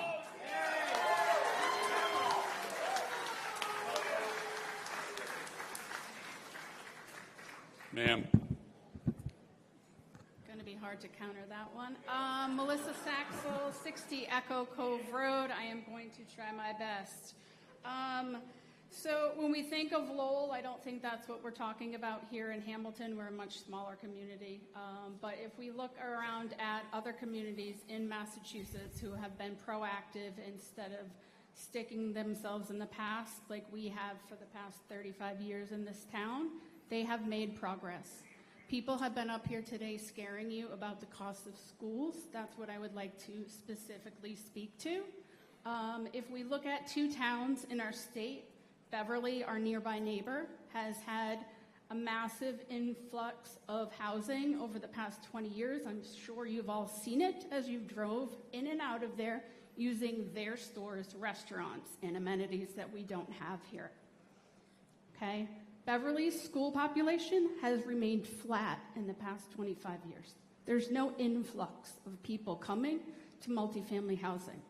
The other community I'd like to point out is one that tops us in every chart in the state for places to live, be, work, raise families, and be successful. That is Hopkinton, Massachusetts. They started down this path 25 years ago. Their schools have increased by 2,000 students. Their town has increased by 10,000 students. But they are the number 4 place to live in Massachusetts. They have a thriving community. They have the best schools in our state and have maintained those schools throughout their explosive growth. Don't let people scare you with things that aren't factual. We can do this because we are all brilliant people who live in a successful community. That's what all of these folks are here doing to run our town and our neighboring town in Wenham. We can do this the right way, and I think following Hopkinton's model would be the right way. So I would urge you to vote yes. Anna Cizik, 227 Highland Street. There's 4 things I want to address that I've heard. The first is to underscore just how little the state will have in any of these future transactions. 3A is like dozens and really thousands of state laws that we have to fall subject to because we are part of the state of Massachusetts. The state is telling us to do something, which is to zone for the potential development of multifamily, but they're not making us build it. And I'm going to use my friend Jamie, since he outed himself as where he's in the zone. The only way multifamily housing gets built at Jamie's house or anyone else's is if they choose to sell it to a developer or they choose to redevelop it. So as you look at those maps and you look at the entire downtown core and you see all those little houses on the tiny little lots, which is probably mostly everybody in this room, in order for multifamily to be built, you have to choose to build it. You have to choose, not the state and not even the town. So that's point number 1. Point number 2, it was said that 3A is going to hurt our development of 40B, or 40B compliance. It's actually not true because our bylaw and the state law requires 10% affordability built into it. Our local bylaw has that. Therefore, mathematically, for every unit that were to be built, you have to have that 10%, which moves us closer to 40B compliance, not away from it. That's just how the math works. The third thing I want to say is there is another thing that governs the number of occupants relative to bedrooms. And this is not unique to 3A. It's called the State Sanitary Code. The State Sanitary Code requires a certain number of bedrooms per occupancy, and it has to do with square footage. So typically, if you want to have 3 people in an apartment, you have to have a minimum of 2 bedrooms or 150 square foot of bedroom space. The reason that Beverly is not seeing a huge increase of kids is that the number 1 unit size typically built is in market rate housing is a 1-bedroom or a studio. In that scenario, the state sanitary code says in a 1-bedroom, you are limited to 2 people. So unless you want to share a bedroom with your child, you're not going to see a lot of kids there. You're going to see couples, you're going to see single people, you're going to see new professionals, but you're not going to see a lot of kids. And that's not anything to do with 3A or anything else. It's the state sanitary code. Nothing about that is changing. The last thing I want to pick up on is the type of housing we're talking about. It is truly not income-restricted affordable housing. It's for housing for people who have some means.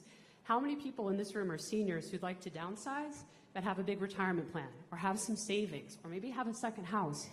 This is the type of housing for you because you're not going to qualify for income-restricted affordable. Or if you're a young professional, 2 people just starting out, graduated from college, you have a pretty good job. Maybe you have a good job in Somerville. You're doing something. You're making $100,000 a year. You're not going to qualify for affordable housing, but 3A type multifamily is the housing you would qualify for. You could afford that. That's what we mean by it. We are in desperate need of diverse housing, not in terms of racial or ethnic, but in type. All we have is single-family housing with a very limited number of apartments. This is a pro-apartment bill, and I encourage you to vote yes. Your time is up.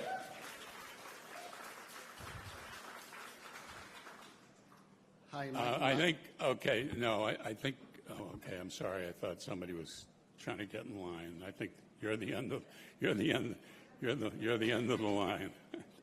Thank you, Mr. Moderator. I didn't know I would be. Michael Madden, 231 Highland Street. I think everything I'm about to say has already been said, but I need to say it anyways. I moved here 15 years ago, and there was a reason I moved here. I've lived in many, many other towns in and around the greater Boston area. Hamilton is by far the nicest town that I have seen, and I want it to stay that way. The 3A zoning proposal is not what it seems. It's been sold as a way to promote affordable housing. It's been sold as a way to promote affordable housing. It does nothing to guarantee affordability. What it does do is mandate high-density development without providing the infrastructure or safeguards our town needs. Hamilton does not have, like many people have said, the water or sewer capacity. We had Jolie Tea here a few years ago, a tiny, tiny business. They had to move. Remember Jolie Tea, everyone? They're now in Salem. Where's this water going to come from? How are we going to do the sewage? Our systems are already strained, and 3A would force us to expand services at a huge cost to taxpayers without any say in the matter. By complying with this 3A, like many people have already said, we give up local control over how and where we grow. Decisions about zoning, density, development, and so on would no longer be made by our residents in our town or our town officials who we elect. It'll be made by the state. Make no mistake about it. This measure would irreversibly change the character of our town. We have a beautiful town, as I mentioned. The character in this town is gorgeous. Folks, I've seen a lot of places. I've lived in a lot of places. This is why I live here. Increasing the population density beyond what our schools, roads, and public safety departments can handle, without a doubt. This peaceful rural feel that we live in will be lost. It'll be gone forever. And let's not forget the impact on traffic on Asbury Street and surrounding roads from gridlock with new development, putting commuters, pedestrians, cyclists, and drivers at risk. As I mentioned, I live on Highland Street. I can tell you for a fact, in the morning, with Pingree and the diversion that was made blocking off going into Sharon Road, it can take me 5 minutes and longer to get out of there. Traffic is going to be a nightmare. And I'd like to finish up again by saying I urge people to vote no on 3A to preserve our town resources, safety, and identity. We have a beautiful town. Let's keep it. Let's protect Hamilton before it's too late. Thank you.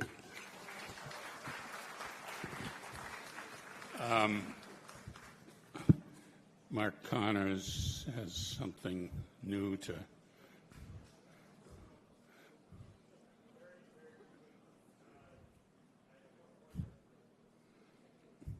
Hello? Yeah. Just very, very briefly to respond to some of the comments that are made. Even though this town, if they were to pass this, would be complying with the requirements, the process stays in Hamilton. There's no state involvement in the actual zoning development applications. It goes through the Hamilton Planning Board. That stays a local sort of process. If something's permitted by right, it still has to go through a process. It's still subject to a public hearing. The planning board will review it. All the abutters will be notified. You have an opportunity to provide your comments.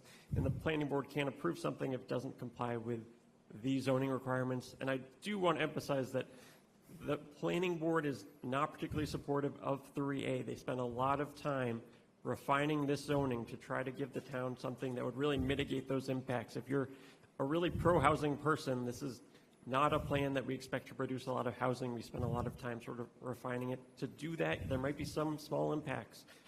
But the concern is if we don't comply with this, what the state did to Milton, which we expect that would happen here, is they would take us to court to force us to comply, and we don't know exactly what that would look like. Perhaps they would fine us. That is fairly simple. We expect they would obviously take away our grant funds, but the important part of the decision from the Supreme Judicial Court is not just grant funds. It's the state can, it's a requirement. It's not like if we don't comply, we lose our grant funds, and we can make that choice. The Supreme Judicial Court says is a requirement on communities, so the state can sue us. And I think that the fear is that they would appoint a special master to sort of design interim zoning for us until the town passes something that would not be in our best interest. So having worked with the planning board for many months, I do want to emphasize that they have proposed this zoning as the best fit for Hamilton. I know it's controversial, but that was the process, and they're not looking to create a lot of new housing here. Thank you. Thank you. Okay, I think we're ready. I think we're ready to go to a vote.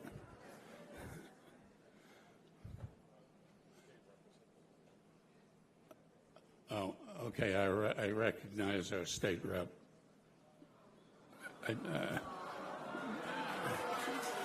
Man, it's been customary when the state rep and the state senator comes to the meeting that we allow them to speak. So, ma'am, please identify yourself. Sure. Thank you, Mr. Moderator. Kristen Kasner, 27 Union Street. I'm not standing here. I'm standing here to clarify some information, but I'm standing here as a resident of Hamilton as part of this process. But I appreciate you recognizing me. Thank you very much. Just a comment. I just wanted to thank the planning director for clarifying a few of the questions that came up. But one of the things that came up was how severely this will affect the grant funding that we've received over the last year and a half. We've received about $1.2 million of grant funding, and pretty much as I've investigated through all of my towns moving through this process, as well as work through the budget for FY26, there's a lot of funding and there's a lot of language that ties passage of this district. Whatever you feel about 3A, I was not in the legislature when this passed. I agree that that whatever you want to think about how this works, and as many of you know, I've submitted some legislation to ensure that grant funding is not affected.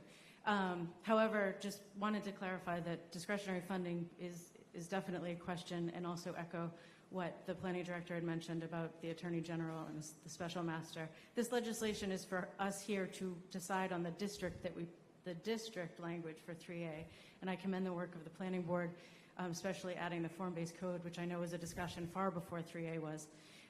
So thank you very much. Just wanted to say that. And I've also been asked by a few in the room that when we take the vote, similar to our last town meeting, that we see the number as the tally comes in. So thank you very much. Thank you. Okay, we're ready to go to a vote. Okay. Yeah, I'm going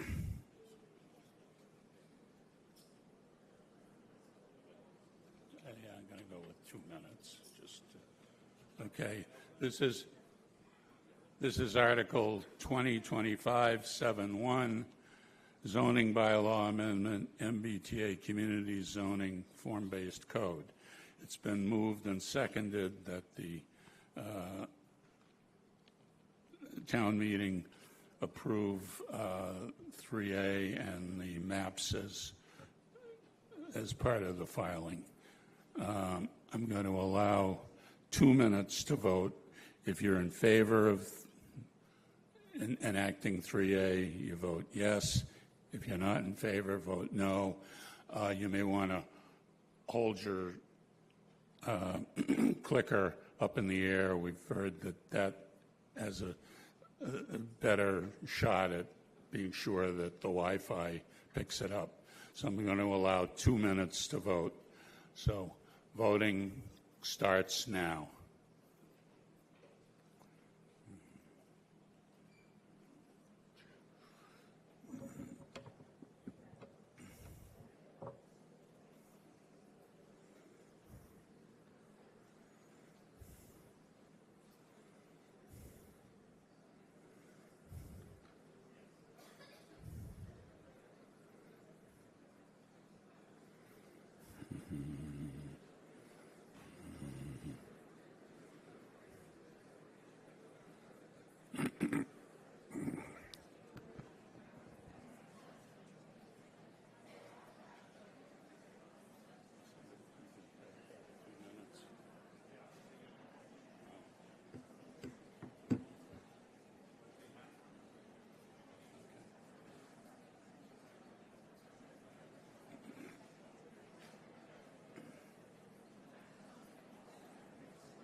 Okay, voting.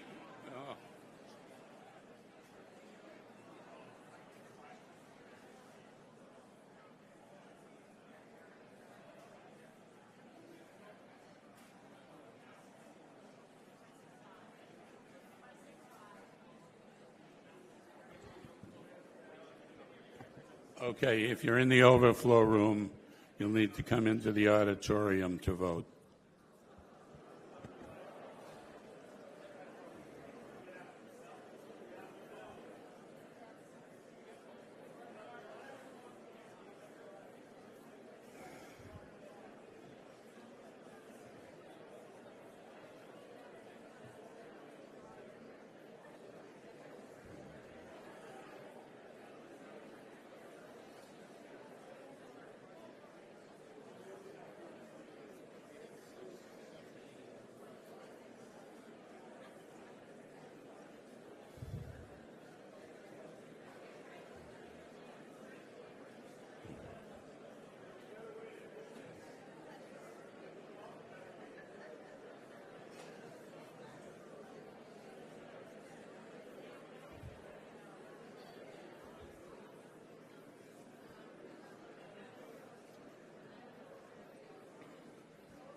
So is voting closed? So if someone, I'd say make an announcement, if your clicker doesn't register up there showing us there was a vote, then come up to the table and we can pitch and swap up. If you feel your clicker didn't properly register, you come up and speak to the gentleman in the blue shirt. It will, if you look on the screen, your clicker registered to vote if it's red. Yeah. And your clicker registered to vote if it shows gray on the screen.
if your vote clicker did not record, and you do not see your number in blue, come up here. You'll talk to the gentleman in blue shirt, Kevin from Iridia.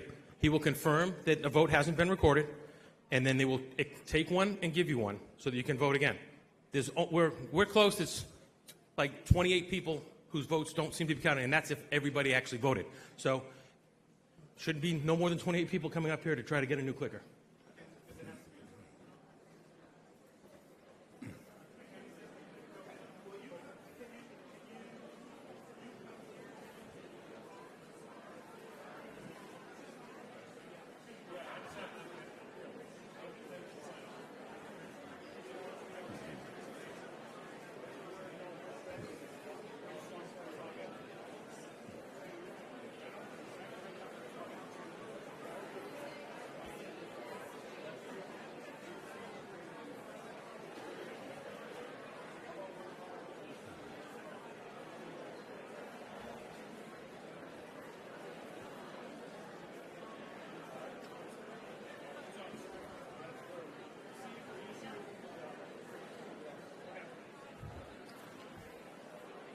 It's going to be a race if Harrigan's is still open. It's going to be a race if Harrigan's is still open. The liquor store. That's going to be a race to see if Harrigan's is still open.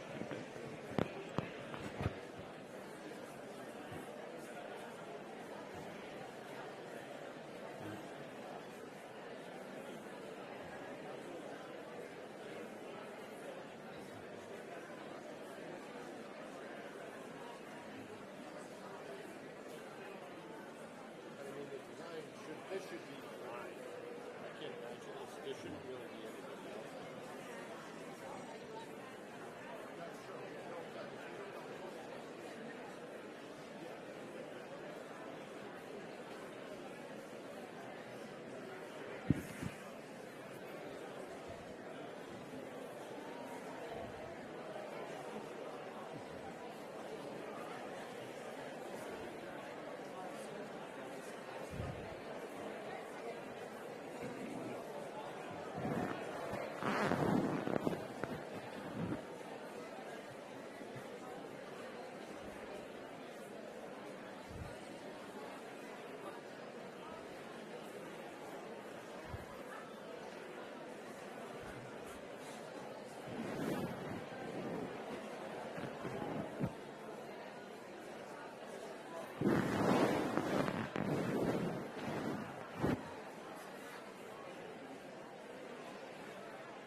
about 8. How many? Well, yeah.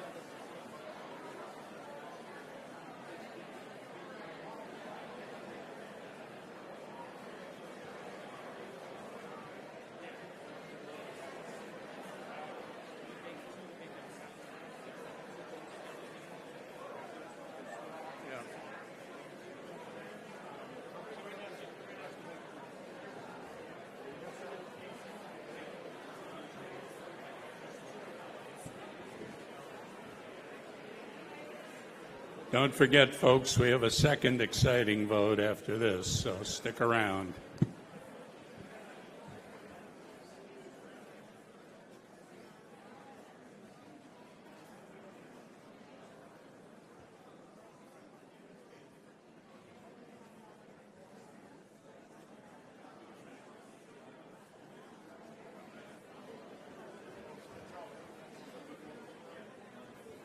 Voting is now closed.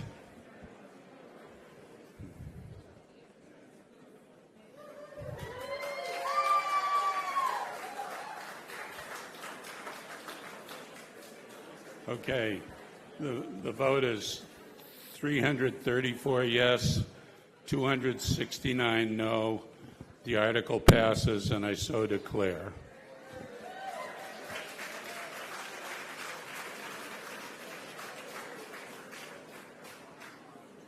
Yeah.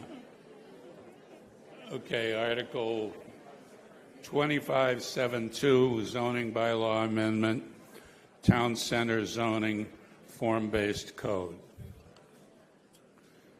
I recognize Tom Myers.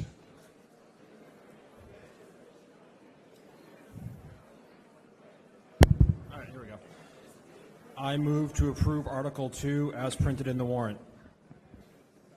There's further language, right? I move that the town approve Article 2 as printed in the warrant, provided that the following language contained in Section 9.87.1 of Appendix B is deleted.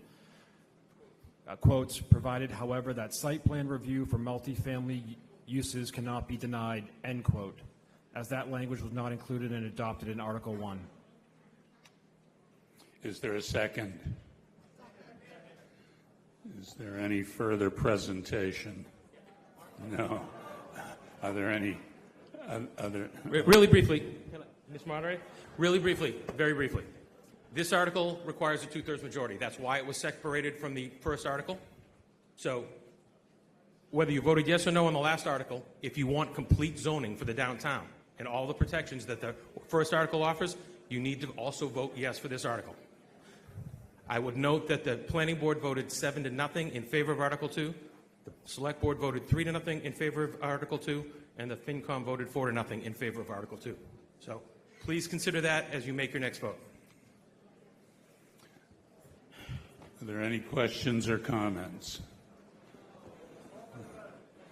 Okay, I think we're ready to go to a vote. This requires a 2/3 vote. So I'll allow 2 minutes. Just a second, just so you know. Okay, starting now.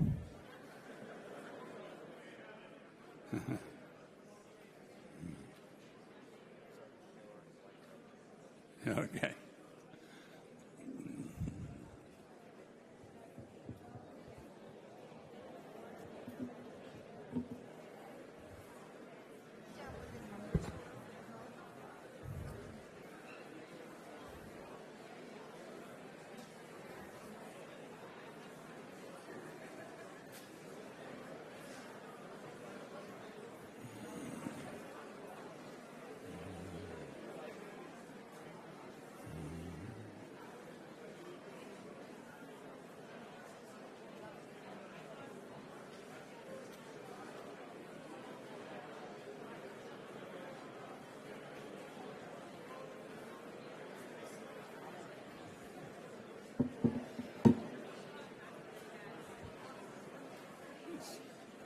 Somebody keeping track of the 2 minutes? Is somebody keeping track of the 2?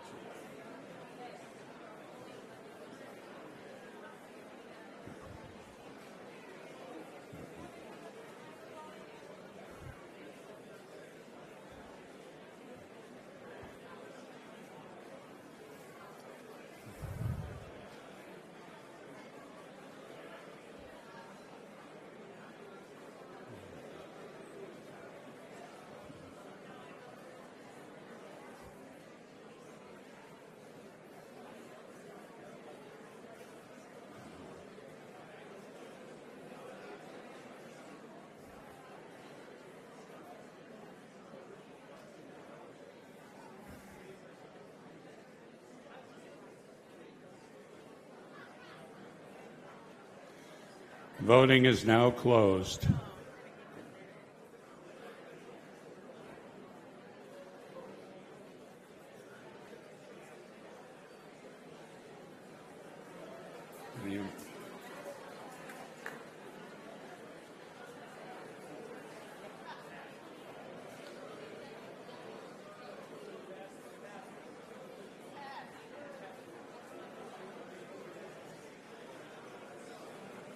So it passed. Okay, the vote is yes 365, no 168, 368, no 182. The article passes, and I so declare. Is there a motion to dissolve the special town meeting? Is there a second?